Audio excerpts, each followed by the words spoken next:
Channel. Ito po muli Jason De Asis at narito ang ating ibabahagi kaugnay sa ilang po natin mga nabasa sa mga pahayagan saka sa online. Ano po, alam po ninyo kasi tapos na po ang revolusyon, panahon na po ng kapayapaan.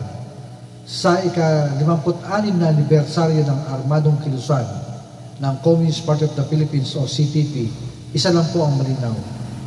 Ayaw na ng taong bayan sa karahasan, pagod na tayo sa panlilinlang, sa digmaan, sa pananakot. Sa halip na armas ang hinahanap ng mga Pilipino ngayon ay kapayapaan, kaunlaran at pagkakaisa.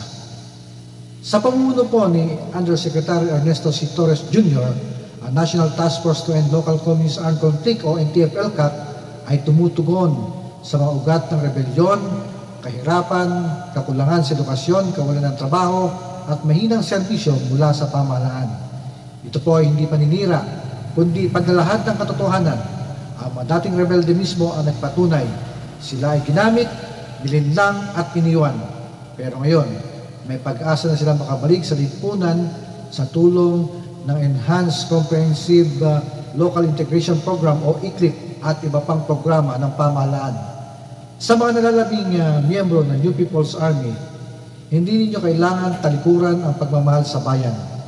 Ang kailangan nyo lang iwan ay ang baril at yakapin ang bagong bukas na alay ng gobyerno. Sa mensahe po ni Undersecretary Torres, malinaw po ang panawagan. Ang revolusyon ay tapos na. Ang tunay na laban ngayon ay ang laban para sa kapayapaan. Kaya naman, sa himig ng pagkakaisa at pag-asa, tayo ay manindigan para sa kapayapaan.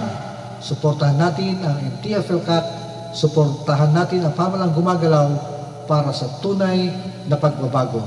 Ako pong muli, Jason De Asis sa JDE Channel, at ito ang ating opinyon sa himpapawid. Hanggang sa susunod, mabuhay ang kapayapaan. Ugaliing tumutok.